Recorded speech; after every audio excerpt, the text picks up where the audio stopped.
All right, y'all. We back with the man, Dr. Insanity. This is almost an hour-long video. This video right here is called Mom Discovers Her 13-Year-Old Son Just Killed Someone. Without further ado, if y'all are new to the channel, subscribe right now. Let's get it. How are you? Oh, you're coming out now? What's you editing? I was editing Dexter. What do you guys suspect, or what do you guys know about what happened? Police are speaking with 13-year-old Hunter and his twin brother Levi, and while they appear clueless now, one of them has just committed a gruesome murder. We need to talk to essentially each of you, and we're wondering if we can go down to the police department. I don't know what's going on. Neither do I.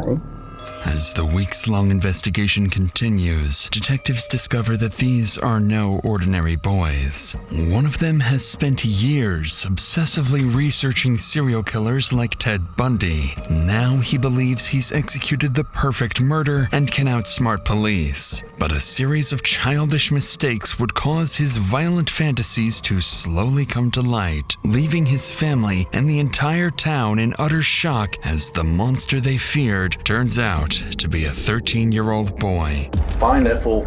Yeah. 13, bruh. Like, you should be in school, bruh. And he needs to die. It's not possible.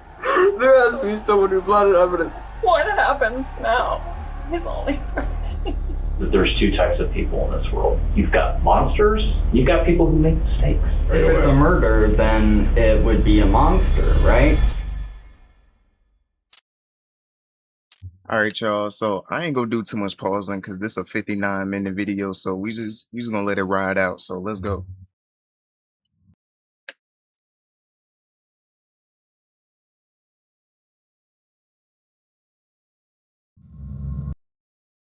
It's 2 a.m. in the small village of Fairfax, Ohio, and tonight, a 13-year-old boy decides this is the night he becomes a serial killer. For years, he's been obsessed with true crime content, and with his family preparing to move away the following week, he's finally ready to put everything he's learned into action. At 2:30 a.m., he slips out of his house and walks less than 10 feet to his neighbor's house next door. Once inside, the 13-year-old puts on a pair of gloves, something he learned on YouTube that would prevent him from leaving behind his DNA. He moves silently through the house before approaching the bedroom of an elderly woman. At 2:40, he begins strangling her, but despite months of preparation, he quickly realizes this will be far more difficult than he expected, because when the woman wakes up, she fights back, punching and brutally scratching the boy's face. But just minutes later, the woman is dead, killed at the hands of a little boy. At 3:15 a.m., he's back in his own bed, as if nothing ever happened.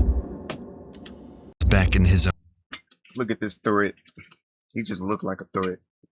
own bed, as if nothing ever happened. It's just past 11 a.m. on a Sunday. Many Fairfax residents are returning home from church when the Fairfax police receive a 911 call, unlike anything they've heard in years. 911, what's the location of your emergency? 3919 Germania. I think my sister's might have been murdered. It might be some blood. I don't know. Okay. She did not respond when I yelled at her. All right, sir, I have help coming out there for her, okay? Do you know of anybody Okay, thank that you. might want to harm her or anything like that? Absolutely nobody. On the line is 61-year-old Daryl Tenpenny, insisting his sister had been murdered, something almost unheard of in this area.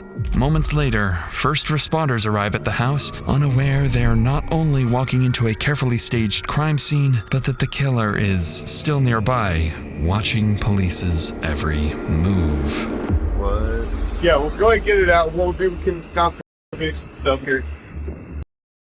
It's just confirmed. Hey, I don't know if he believes that she's been murdered, so camera on. It's always been on since I hit my wife's.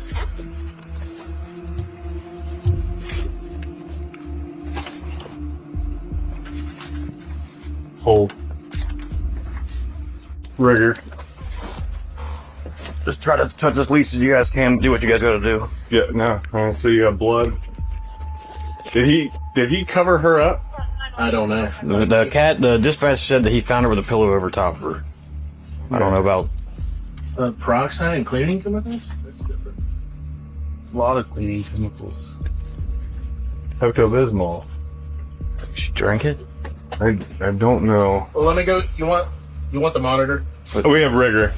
On the bed lies 64-year-old Sheila Tenpenny, partially clothed and deceased for what appears to have been several hours. As officers continue to inspect the house, they notice nothing appears to be stolen, supporting their working theory that Sheila may have taken her own life. And with that assumption comes the first accidental success for the 13-year-old killer, convincing him he's already outsmarted the police. However, what officers spot next would flip this theory upside down. It's just a female DOA on Germania. Just kind of odd, pillow over her face and some chemical Hair around the house. underneath, blood and hair underneath her fingernails. Blood splatter around the bed. The guy that found her said the door was open, and he said that he told the squad that he thinks she was murdered. So We'll get. I don't see blood from her. So that might not be from her. Who knows? That's police work, man. I don't mean to overstep. No, you're good. Pills? Yeah. I mean, it's possible. Yeah. While the blood and hair beneath Sheila's fingernails certainly raise suspicions, investigators still refuse to rule out the possibility of this being self-inflicted. But before they send Sheila's body for autopsy, there's still something that doesn't sit right with them. They're baffled by how certain the victim's brother, Daryl, seemed that his sister had been assaulted before paramedics had even suggested that possibility. And with that statement alone, he has unknowingly made himself their first suspect. So they decide to ask him a few questions. How you doing, sir? Oh, I mean, obviously not great. I'm Officer Moore, Fairfax Police Department. When's the last time that you do you know? Yesterday. Do you know what time about, or did you talk to her, or see her? I see her, and actually, 7:09 p.m. is the last message I got from her. Was there anything? Was she struggling with anything? No. I mean, mentally, physically? No, nothing at all. No, she's pretty happy. Okay, so you made a comment to these guys when they first got here that you thought, like, she's she's laying on the bed with her legs spread, and it looked like there was blood, and her head had stuff on top of her, like someone tried to smother her, and she looked like they ripped her thing open, and I yelled at her, and I didn't see no movement from her whatsoever, and I just turned around and walked out. Interestingly, Daryl never mentions performing CPR. And while police now know it likely wouldn't have saved Sheila, that's not something Daryl would have known for sure. And right here comes the second lucky break for the teen killer. Because every good murder needs a fall guy, and the police have just taken the bait with Daryl. Shortly afterwards, Daryl's interview wraps up, the scene is secured, and officers return to the station to await the autopsy results. But as investigators leave the house, they would overlook a crucial piece of evidence. Lying beneath Sheila Tenpenny's body was a men's wristwatch, a seemingly insignificant detail that would later become one of the key pieces of evidence used to solve the entire case. 1 week passes, and then comes the update investigators have been waiting for. The forensic and DNA results arrive, completely overturning their initial assumptions. Investigators determined that Sheila Tenpenny had suffered blunt force trauma to the head and neck before ultimately being strangled to death. But they also confirmed something crucial. Sheila had managed to fight back. On her hands and beneath her fingernails are traces of blood and tufts of hair, DNA belonging to an unknown male. With these disturbing findings, there is no longer any question. This is a homicide. So early Monday morning, officers returned to the neighborhood, going door to door in search of anyone Sheila may have wronged, and anyone with fresh defensive wounds. But in reality, the detectives couldn't be more off track. While the young killer quietly brags about the murder online, growing more confident by the hour, knowing the victim had absolutely no enemies. And as police begin surveying the neighborhood, they have no idea which interaction will bring them face to face with Sheila's killer. So you're one of the trusted family members. What we're doing is getting elimination DNA from anybody we talk to, as long as you're willing. Thank you very much. And then how about your hand? Just let me double check your hands. I know you work with them on the other side. Yeah, that's great. I can't believe they haven't got a lead or anything. There's a lot going on, I'll say. So this is just part of the process. Here's my card before I forget, in case you have anything else or need to reach out. I have email and phone numbers on there. Find that fool. Yes. And he needs to die. Yeah. Capital punishment. I wish we did that more often, to be honest with you. So. I mean, if he gets out, he's going to do it again. You can't cure you don't that. fix that. Yeah. You don't fix that. I agree. Okay, you're good there. I'm gonna come up here soon. I know this is a pain in the ass, man, but I definitely appreciate it. So you guys think this is a random thing, or? I want to say no. I do. Well, but from what I've heard, the guy down in that new house over there, and a couple others, I've been out here having my cigarette. Sure. I hear, I think the brother did it, and they're going to arrest him in a couple, 3 days. I'm like, what? You think the brother did it, huh? Yeah. Huh. Why? Any reason why they would think that? I don't know. That's just speculation right now. That's interesting. After speaking with more than a dozen people, officers uncover a major new rumor. Many in the village suspect Sheila's own brother, Daryl, is responsible. With this as their only real lead, another team of officers led by Special Agent Richard Ward makes a surprise visit to Daryl's house, less than a mile away. And for the actual killer, the plan appears to be working even better than he imagined. Suspicion has successfully shifted onto Sheila's own family member, pulling detectives completely off his trail as they begin focusing in on Daryl. For now, though, officers have just arrived at Daryl's house, where it would soon become clear just how lucky the kid got and why Daryl makes the perfect fall guy. I'm still getting over the loss of my mother, and I have not straightened anything out. And now I got more to deal with. Whoa, you weren't lying. Yeah. Well, these are right here, all these boxes. Where do you hang out at? In here. Oh. Hey, I need to ask you a favor. Remember I got you swabs? I need you one more thing. Could you just show me your shirt, underneath your shirt, that you don't, I just want to make sure, I want to satisfy myself. I don't think you'd ever hurt anybody. No, especially my sister. Okay, throw your shit back on. So you have any idea when the funeral's going to be? Well, we don't have. They won't release the body yet? I don't know. Nobody's contacted us. I was going to send you a message this morning and say we are okay with that because we want this person caught. Right. Suffice it to say, Detective Ward is taken aback by Daryl's unusual living situation, but still, no scratches. And so the investigation takes a step back. There is seemingly no one they can tie to the murder. No enemies, no leads, nothing. But that's because they're looking at this crime completely the wrong way. With the investigation at a standstill, officers canvassing the area continue knocking on doors until they reach the neighbor directly across the street, just 50 feet from the victim's home. It's one of the homes where no one answered earlier, and as they approach the front door, the homeowner, Rebecca, steps outside, unaware that, in the next few minutes, her life is about to be turned upside down.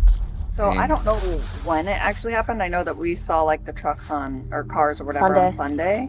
So and actually Sunday morning at like 6 a.m. We had to run to the ER because my son, the cat, I guess, was sleeping on his face, and they startled each other in the dark. Oh man! And it scratched him, and so we were worried that it could be bad or infected. And so Is he okay? Yeah, he's fine. Okay. It wasn't a big deal, but it was just like traumatizing, and I was like, everybody get in the car. Just a few feet away, 13-year-old Levi Cart looks through the living room window and notices his mother speaking with police officers. Panicking, he pauses the YouTube video he was watching, runs up to his room, and locks the door. Back outside, officers begin piecing things together. The boy with fresh scratches across his body could very well be tied to Sheila's murder. In a few moments, detectives will step inside to follow up on this lead. But what they will soon find will defy their expectations. But before we get to that, it's worth noting that covering stories like this, you've realized just how much people are forced to carry. Fear, trauma, even the day-to-day burden of surviving. By that, imagine. Think about that relief. You can finally feel pdsdebt.com/insanity. With that said, let's get back to the scene, where detectives are about to go inside Rebecca's house. Unknown to them, what they are about to find inside will be nothing like they expect. Do you care if we come in, or you want them to come? Okay. The only reason we're outside is because I was feeling stressed out.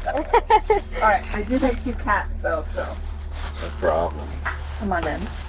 Hey guys. Hello. Do you wanna come out here or no? I haven't been really transparent about what happened across the street, and people who are investigating are talking to everybody, and they just want me to talk to everybody who lives. Hey bud, can I talk to you? Do you want to talk in the living room or do you want to talk in your room? There are people who live here that talk about something that happened actually earlier this week. Yeah, what game are you playing over there? Is he gaming? Yeah, he is. Dexter? Oh, he's cap cutting. Oh, editing. Oh, hi. Oh. That's cool. Now, you are... Hunter. Do you want to come sit down? Yeah. Naturally, this is not the suspect the detectives were hoping to see, as 13-year-old Hunter Cart enters the room. Realizing they may have jumped to conclusions, the detectives still begin to question the boy. Perhaps he knows something after all. So we're with the Bureau of Criminal Investigation, and we're just talking to people to see if they might have heard or seen anything unusual that happened over the weekend. No. Yeah. Sorry? We just thought we'd ask. Yeah. My brother got into an injury and he had to go to the ER. Yeah, I got really sick and started vomiting and stuff. So How were you feeling? Getting better? A lot better. But That's good. that whole day was just kind of a blur for everybody. Unless it's something that happened a long time ago that's memorable. It's not really something I remember unless it is really, really brought up. Although Hunter is unable to provide any new details, he seems fairly cooperative and willing to help. His twin brother Levi, on the other hand, is still in his room, refusing to come out. Earlier, their mother had mentioned Levi was editing Dexter, a crime drama centered around a vigilante serial killer, a show both detectives are all too familiar with. And it's here that detectives would begin to realize their initial hunch about Rebecca's sons may not have been a coincidence after all. It's usually never quick, but that's actually Hey, pretty quick. Hello. Yeah. How are you? Hello. Oh, you're coming out now? What you editing? I was editing Dexter. Sometimes I edit. Yeah. But He likes to make videos for TikTok. But yeah. Oh, yeah. Oh, Yeah. nice. Yeah. You know? Me and Liz. Is that the cat that got you there on the nose? I don't know what Oh, happened. that's We it? just Oh, that's, we man, that's pretty we both good. startled each other because my bed was right there. Yeah, his bed was out here and until all the lights were off. Oh, okay. So we've been knowing for a while that we needed to cut their nails. Hunter's been saying that for I know. a long I time. felt so guilty because I had to do So it. us moving, I mean, we know everybody knows that cats just are awkward. So us moving, Marshmallow being weird He's zesty. because we're moving, and Is Marshmallow the cat? yes, and Yeah. we had a like a play set for them, and we packed it up. So that's also probably another thing. So yeah, me and him just randomly startled each other. He scraped me on the neck. I'm not sure if you can see. No, can't. Where else did you get it? Yeah. He kind of scraped me on my face a little bit. 5. And then mainly my nose. And Yeah, I was the nose trying was to the clean scary my one. yeah.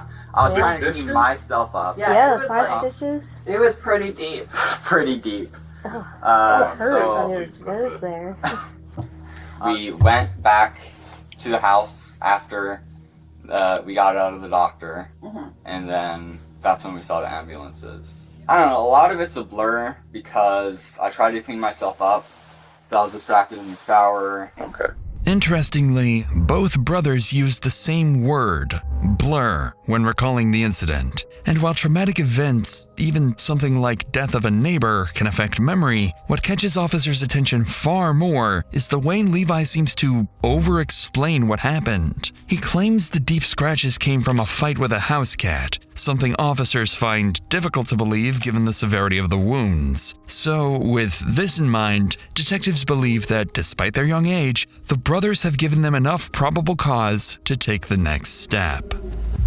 The detectives ask to speak with Rebecca outside for a moment, where they request permission to collect DNA from both of her sons. Without much hesitation, she agrees. But when the three of them return, one of the brothers would have a very different reaction to being tested. Do you mind if I come? I can explain it to you. Yeah, So it's pretty. he's feeling a little overwhelmed by this. Yeah, I just feel like I've been to enough doctors recently. I don't want to. So have you seen any like crime shows or anything? You know how we kind of do our job. Oh, The medical stuff's a little different than the law enforcement stuff. But I don't know if she explained to you, but we're just going to swab your cheek, and it's not going to go in any database or anything. But we're going to compare it against stuff that we have. That makes sense. Okay. And it will take 2 seconds. It's just a Do I have to inside do the it? cheek. You don't have to do anything. Okay. But obviously, we're asking everybody on the street, and it would be super helpful if you could. Right. Alright. Okay. And you're Levi, right? Or you go by Lewis. Lewis? Go by Lewis. Lewis? Okay. His name used It'll be easier if you sit down for your legs. Why don't I to do it first? I can do it. I'll show you. guys are going to count Yeah. first. You're making him go in the hot seat? I can be the guinea pig too. It's whatever. Of course, I just whipped that all the way apart. The detectives proceed to take DNA swabs from both brothers, though Hunter and Rebecca are clearly far more willing to cooperate than Levi. But what one of the brothers doesn't seem to realize is that the more he talks, the more the Cart brothers begin to look less like witnesses and more like suspects. Lewis has a few scars on his back, but it's just from the surgery. Yeah, because my. Yeah. Oh, let's see. Oh yeah, you could show them. Sorry. Oh, yeah. Oh, Well, it wow. looks pretty I never noticed. minimally invasive. Yeah. It was 2 years ago. Yeah. Yeah, it was a lot. Yeah, I have Hunter's worse always scars than that. Yeah, it So. didn't look like that. Yeah. Sorry, Very good. I keep mentioning things We that had a you don't good mention surgeon. without your permission. That's How's it It feel to was, have yeah. these scars now? Dr. Stevenson. It's where they go in and they How's it feel to have these test scars each now? nerve root that links Oh, to your leg.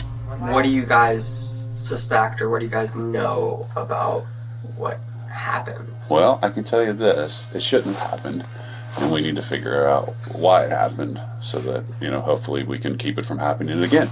Because we'd hate to miss some evidence. And if you've watched any TV, we don't want to be those cops that forgot to do this or look into that. We have And- watched plenty. They You love know what I watch- They mean, love so- watching the true crimes. It's kind of like I TV, like but brother. it's a lot differently. Yeah. Yeah. Me and my brother, especially my brother, know a lot. I would say, definitely my brother knows a lot about just the police in general. He wants to go into the Marines when he gets older. Nice. Yeah, I do. Oh, nice. Yeah. Well, That's cool. recruitment Yeah. is always there. Everybody's looking for. Yeah. Those are hard spots to fill anymore. I don't get. Yeah, there's a spot for everybody, in my opinion. Me and Lewis have both agreed that him especially is a lot more mature than most kids our age. Oh, so you can handle this news.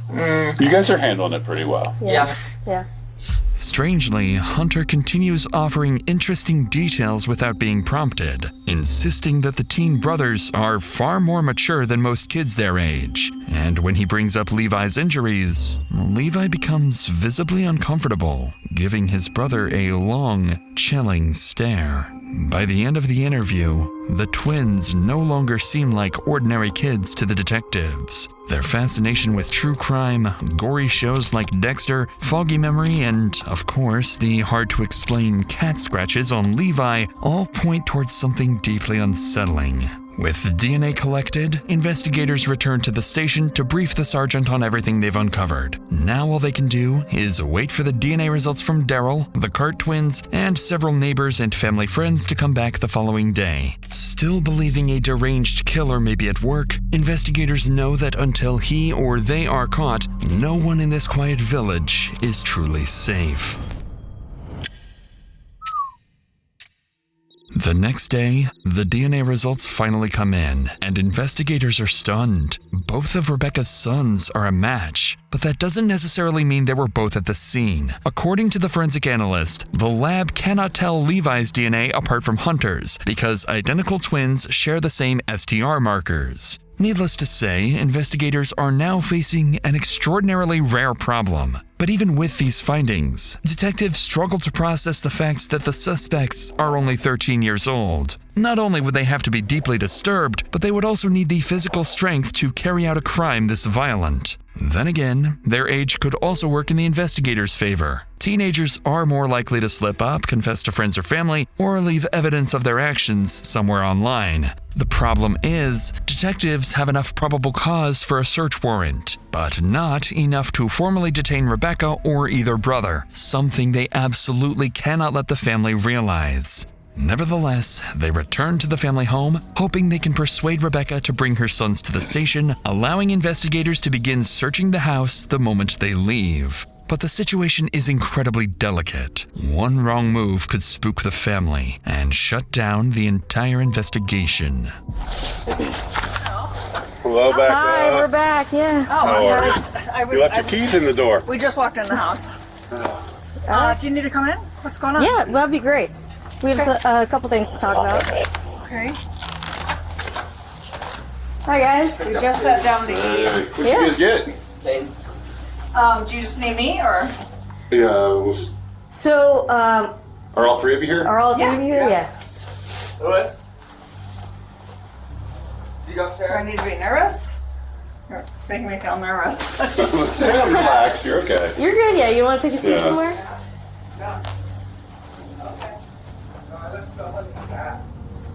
It's okay. I'm gonna go sit down so it's a little less weird. Yeah, come on in. Just relax. Yeah, you guys are good. Okay. Do you guys want to sit down here? You be more comfortable? Hey, Louis. Sure. Did you get canes too? Yes, Yep. we literally just walked in the door. We need to talk to essentially each of you, and we're wondering if we can go down to the police department. Just so we have a better area to talk. Okay. So if you guys want, let's put some shoes and socks on, maybe a coat, and then we'll head that way. Clearly, detectives didn't arrive with a strong plan and are instead relying heavily on improvisation. Somehow, though, despite not having their answers fully prepared, they appear to be succeeding in getting the family to the station voluntarily. But that can only work for so long before someone catches on. Do we need to be getting lawyers or something? I'm feeling nervous about this. I don't. You're welcome to call an attorney. Also, like, do we have to go?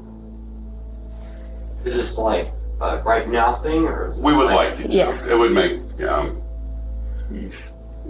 don't have to do anything, I suppose. Right.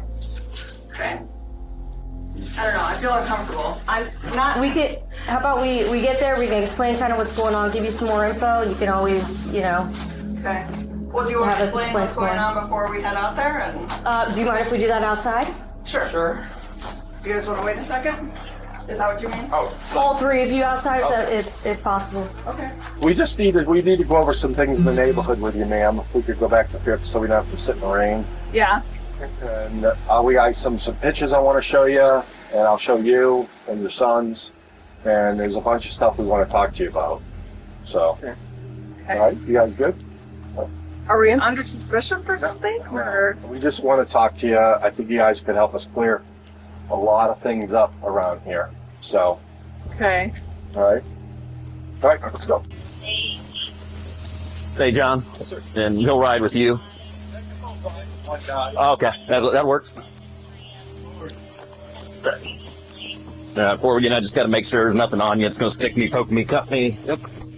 right, actually, if you want to step over there to him right there. All right, you can just have a seat right there for me.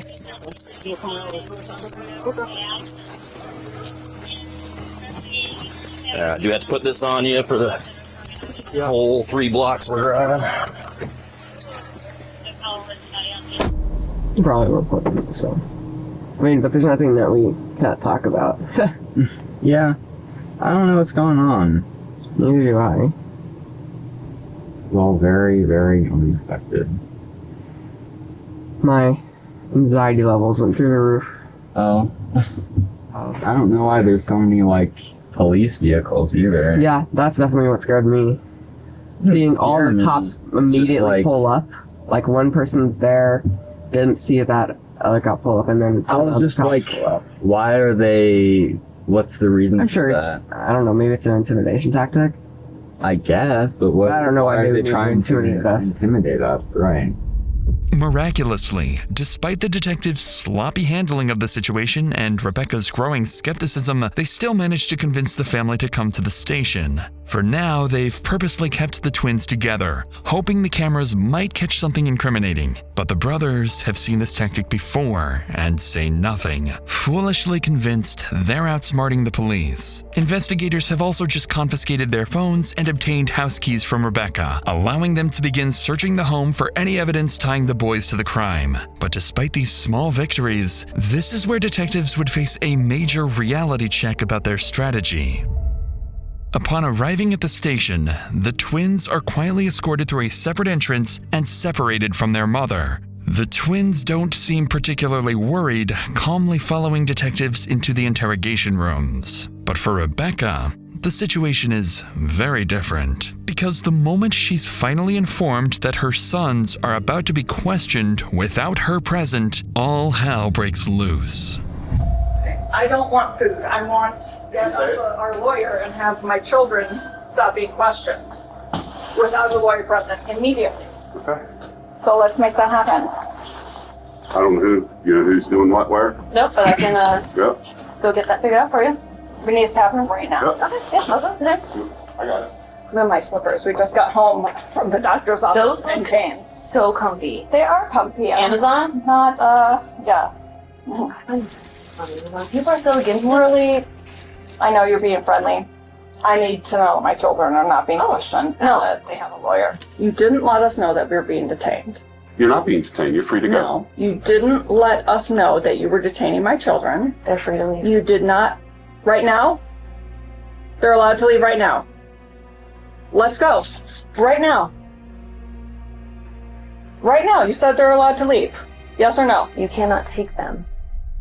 Clearly, this is not how detectives hoped things would go. Rebecca is furious, and not without reason. The detective just admitted that the boys are free to leave, yet does nothing when Rebecca demands exactly that. On top of that, her phone has been confiscated, making it impossible for her to even call the lawyer. It's here that the risk behind the detective's strategy, or lack thereof, becomes impossible to ignore. The advantage of this approach is that by withholding the real reason the boys are there, detectives limit the information the suspects can tailor their stories to, making contradictions and inconsistencies much easier to catch later.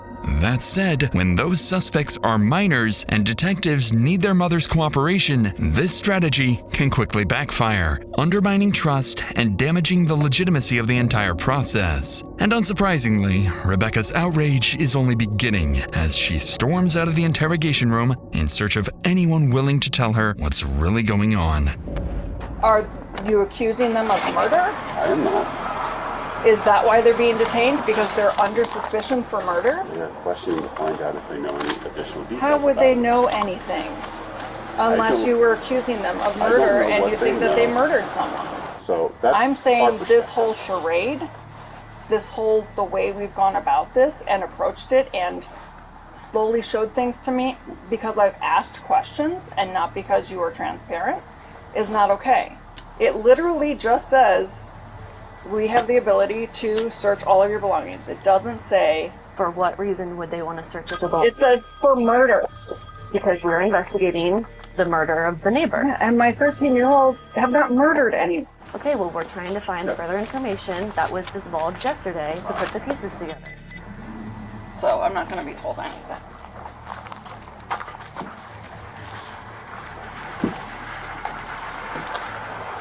Why am I not being questioned?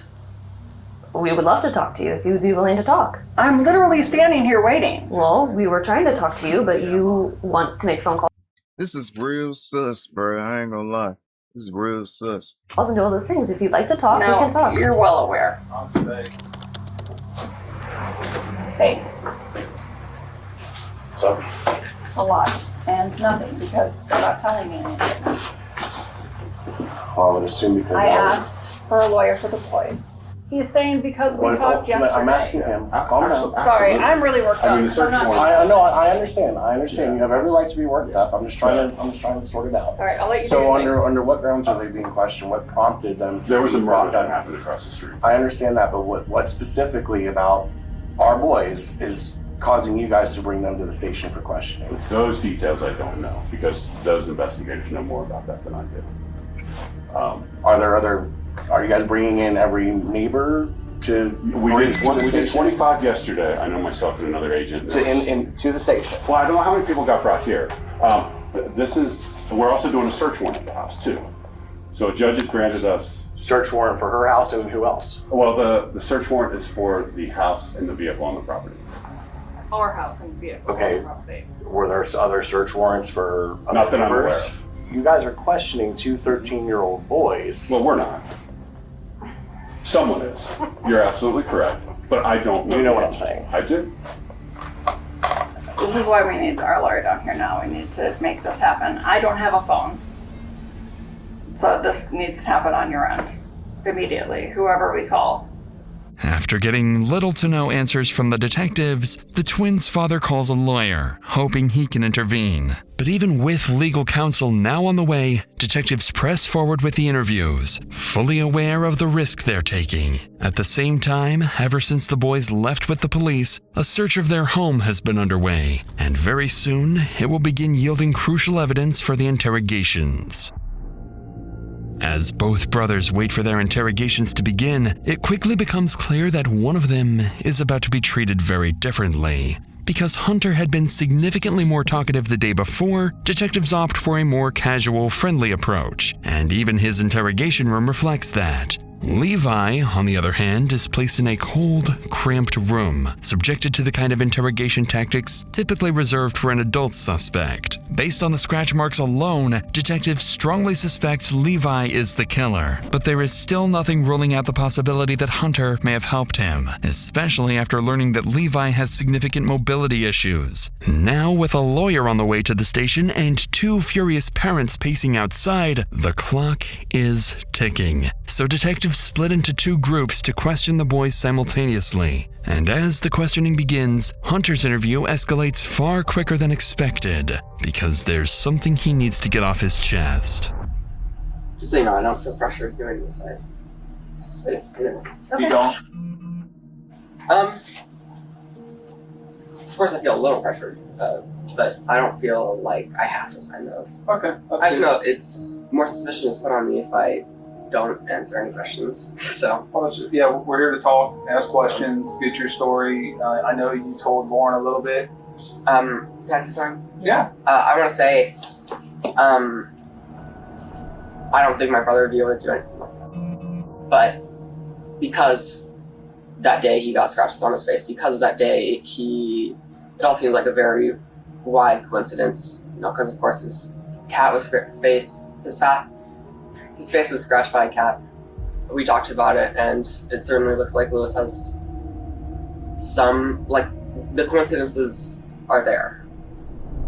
At this early stage of the interview, Hunter, completely unprompted, begins talking about the scratch wounds, which he believes are the most concrete evidence against his brother. But while he frames it as a coincidence, back at the house, police executing the search warrant notice something that immediately casts doubt on the story. On Rebecca's bed, they find the family cat, Marshmallow, sitting completely calm. But more importantly, the cat's claws seem far too small to match the injuries on Levi. Levi. This information is relayed back to detectives at the station where Hunter and Levi are being interviewed. And while Hunter appears eager to talk, Levi's interview is moving far more slowly as detectives focus on building rapport and choosing their words extremely carefully. So seeing just how much more talkative Hunter is, investigators keep their focus on him for now, hoping he can offer further insight into his brother, or perhaps even turn on him. He had extra, like, red scratch marks on his face. I mean, that seems obviously suspicious, but like I said, I don't think he could do something like that. I'm gonna keep saying this, but this makes me feel really upset because a lot of evidence is piled up against him, but like, I mean, I don't know if you guys suspect him of anything, but I truly don't believe he could do anything like that. Even though he has all these things. He's never talked about anything like that with you? Because we agree Anything with like you what? About hurting somebody, or when he gets triggered, he gets upset and acting out and just saying things, or, you know, I don't know how he behaves when he's triggered. No, like I said, no, he doesn't behave weirdly when triggered. He just doesn't. He's just quiet. It's upsetting for him. Like, he started crying when he got back to this house because he said he never gave us an explanation as to why he's triggered, but Interestingly, although Hunter describes the suspicious behavior he's noticed from his brother, he continues to insist that Levi could not actually be responsible for the murder. But detectives can't tell whether his reaction is genuine or part of a calculated effort to distance himself from the crime. At this stage, though, they're fairly certain Levi is the culprit and decide it's time to stop speculating and focus on something more concrete. So they turn to a key piece of evidence Hunter can't deny. Something they had kept hidden from the twins. A watch recovered from beneath Sheila's body. One investigators initially dismissed, but now strongly suspect belongs to one of the two boys. And whether he realizes it or not, what he says next would seal their fate. You recognize that? that's Lewis's farm. That's Lewis's watch. Lewis's watch? Yeah. Okay. Alright. What do you think about that? What do you mean? Okay, let me widen it out. That's the picture. What do you think that's a picture of? Try to take some deep breaths, okay? We don't have any of those blankets. Right. It's not your house. No, I remember him saying that he lost his watch. And when did he say that? After he...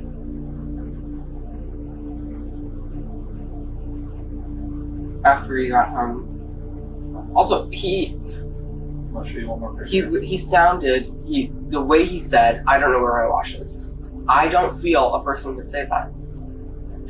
A person would say it that way, knowing that, you know, they wore their watch if they did that. Are you saying he purposefully hurt?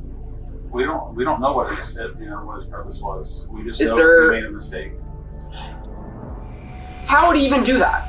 He's fucking disabled. How would he sneak out of the house, get into the house, stab somebody? Is it true that them? Is that true? Did you find DNA evidence? We're not gonna. Yeah. So there's no way he would do that. There's some stuff that happened that we can't give you details There's about. no way. You have There's to no way. From the beginning. If he...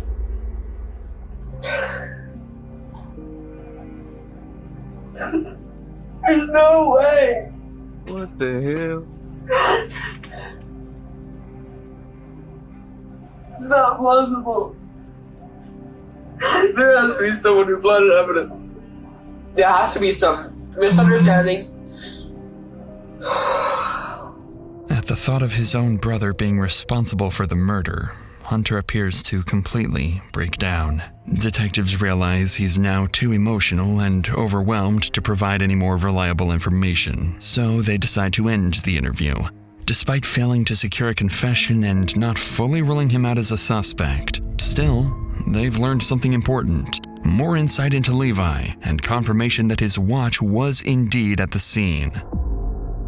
But just outside the interrogation room, the boy's parents continue arguing with deputies. And with a lawyer coming to intervene, investigators are running out of time. If they want to secure an admission before the interview is shut down, they know they need to raise the stakes with Levi. So the detectives interviewing him finally move on from building rapport and shift the conversation to the scratches, testing whether his explanation matches the one he gave the day before. Do you know what we're investigating? I mean, I know something happened down the street. Across the street? Or across the street, right in front of me. Right. A woman was murdered, right? So we're trying to find out what happened. I mean, I've already talked to FBI investigators. My cat had randomly woke me up with all the lights off, like sitting on my neck. So it like scratched my face. I felt very bloody, obviously. There was a lot of scratches on me.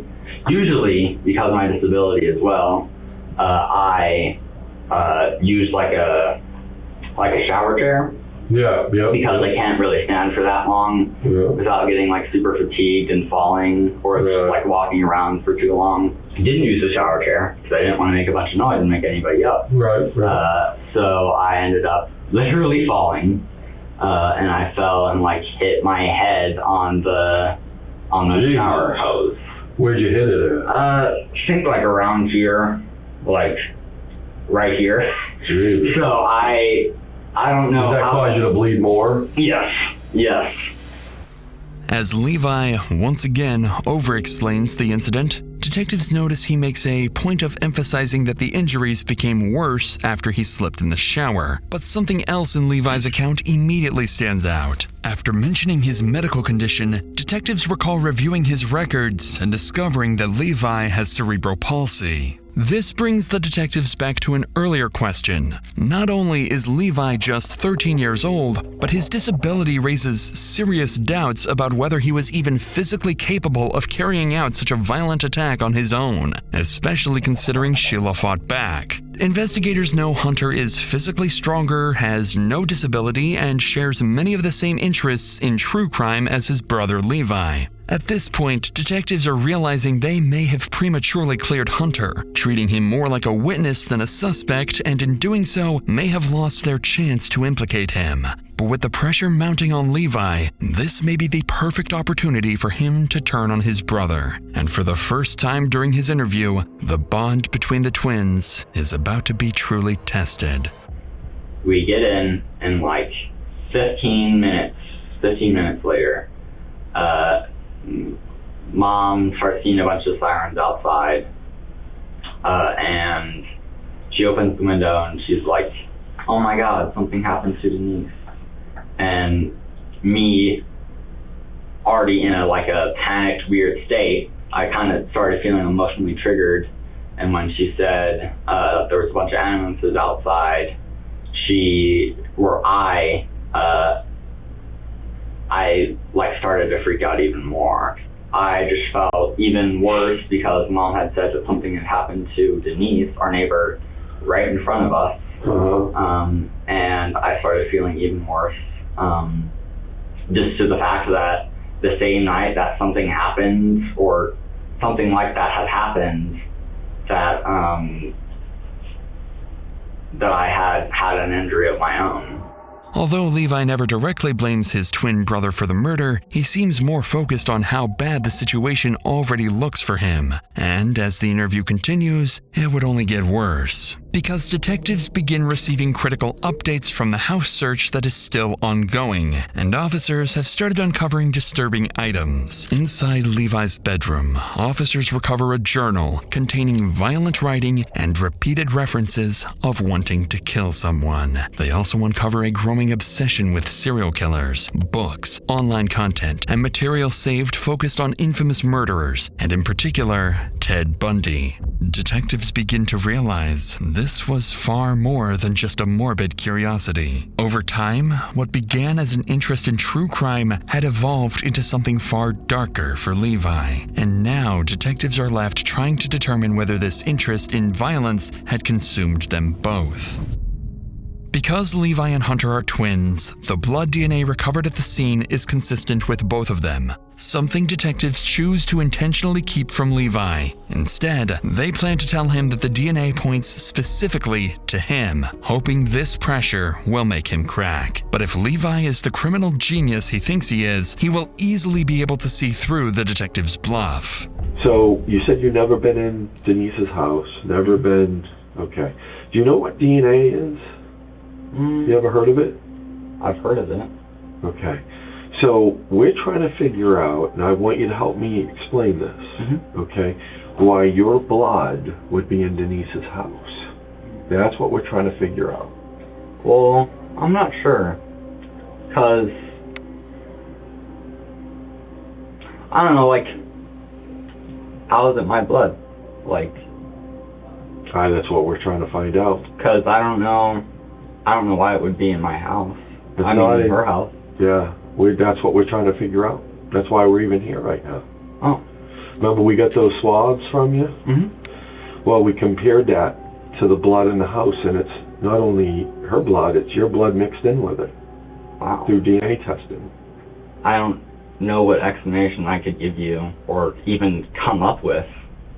That would be equivalent to how that would happen.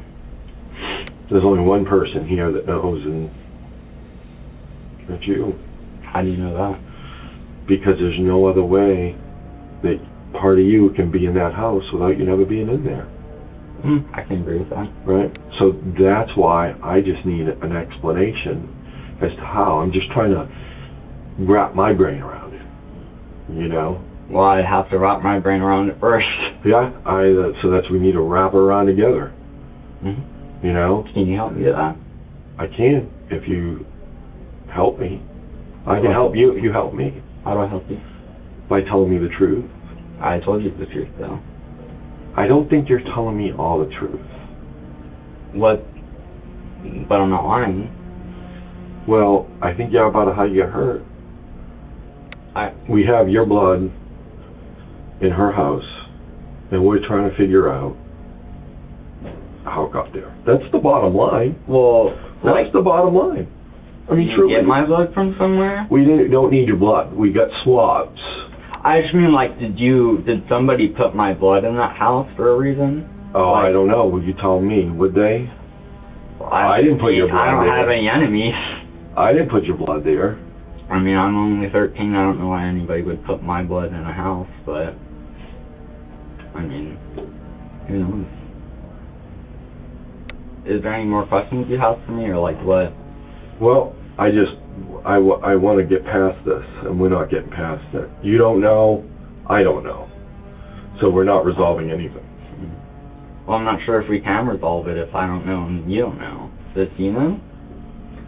I mean, listen, I wholeheartedly believe that there's two types of people in this world.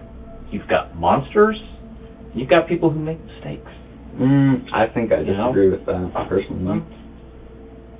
Help us explain this. What do you disagree with about that statement? I just think that, you know, there's a lot of different types of people in the world. There's not monsters and people who commit mistakes. Well, I'm simplifying things. In terms of, you know, a crime, a murder, right? There's two types of people who would commit a murder. There's a monster, and there's people who make mistakes. Like his example of the... Got carried away. Well, if it's a murder, then it would be a monster, right? Not necessarily.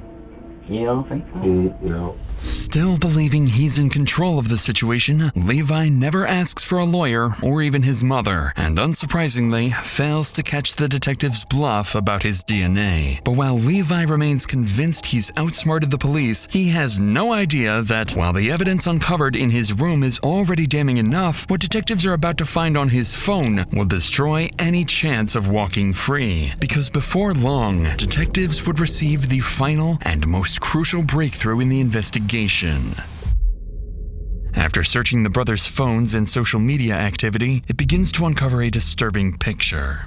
Just one day after the murder, Levi writes, "This one was a fighter," and detectives realize this wasn't a spur-of-the-moment act. Levi had been planning a murder for months, with searches of how to choose the perfect victim, how to strangle someone, and how to defeat a police interrogation. And they would uncover even more evidence tying Levi directly to the scene. Not only was the watch confirmed to be Levi's, but inside his room, they discovered a shirt covered in Sheila's blood and gloves matching the ones from the crime scene. Now, even without a full confession, pack him up.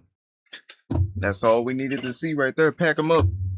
detectives know they have enough evidence to formally charge him. With this, both interrogations finally come to an end, and as a detective steps out to inform the parents that one of their young sons is an alleged killer, all they can do is stand in shock, silently waiting to hear their son's fate. Mom? Yeah. This is, their dad.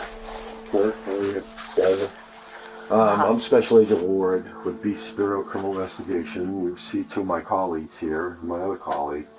Now, there's some certain things I'm going to tell you that we have that are bad, okay? Alright, that watch that we showed you was under her body. What? What? Yes. No! Okay, I have more things to tell me. Okay, I don't know what in the world happened. We're not talking to him anymore. I mean, he doesn't want to really talk anymore. I don't know what happened. You can keep talking. Well, we have a lot of other evidence too.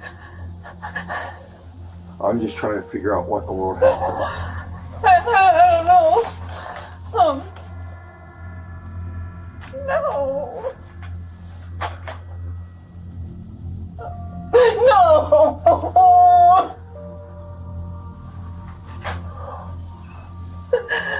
Okay, sorry, Yeah, what else? I'm not doing this to... I don't think you are. I'm just trying to do my job, and I'm in so are my shock. colleagues. What happens now? I'm consulting with the Wilmington County Prosecutor's Office. He's only 13. Oh my god, oh my god, oh my god. Well, I know, honey, I know. Okay.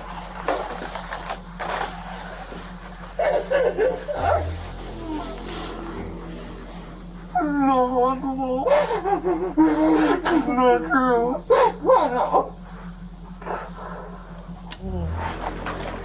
Oh god, I feel like such a over being so stern. I never. You're a mom. There's no way you could have known. After finally learning what their son had done, Levi's family are left to come to terms with a devastating reality. With the overwhelming evidence against him, on November 10th, 2025, Levi Cart ultimately pleads guilty to aggravated murder, aggravated burglary, and strangulation in the killing of Sheila Tenpenny.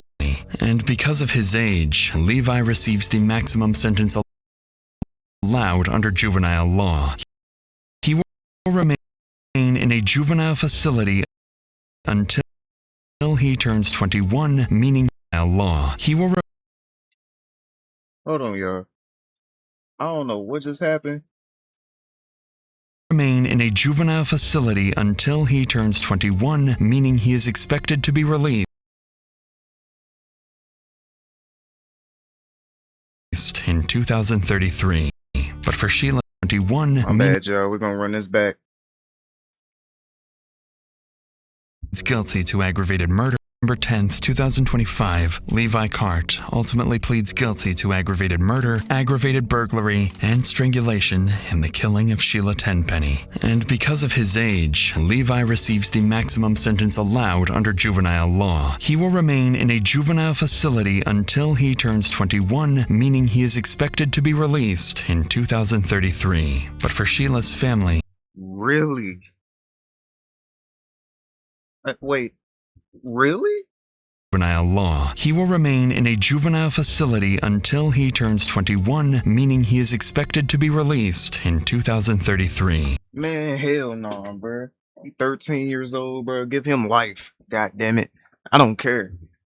But for Sheila's family, the outcome still doesn't feel like justice. Under juvenile sentencing laws, Levi cannot legally remain incarcerated beyond that age. And at Levi's sentencing, the lead investigator warned the court, telling the judge he made a mistake. It was good luck for us that he did, but in the future, is he going to learn from those mistakes? That's what I'm concerned about. For the detectives involved in the investigation, there remains a terrifying possibility that Sheila was not the end of Levi's violence, but only the beginning of what he could be capable of. And while this case left Ohio shaken by a killer no one ever expected, our next case unfolds somewhere danger is never supposed to reach. Inside St. Vincent North Hospital, more than a dozen gunshots sent patients and doctors into lockdown as SWAT officers move floor by floor searching for the shooter.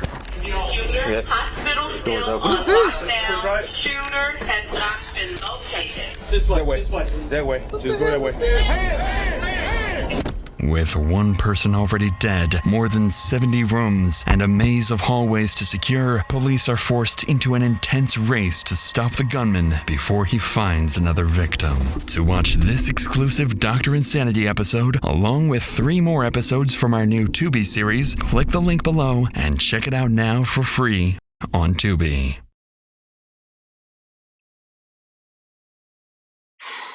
Hope y'all enjoyed the video, man. That's it for this one. Y'all let me know how y'all feel about this video in the comments down below. W or L justice system on that part. Man, honestly, bro, I ain't gonna lie. Him being 13, give him life, pack him up. You know what I'm saying? That's just how I feel. You know what I'm saying? Y'all let me know in the comments down below. And let me know what y'all think I should react to next. If y'all are new to the channel, subscribe right now. I love y'all. Stay blessed. And we out of here. See y'all in the next one.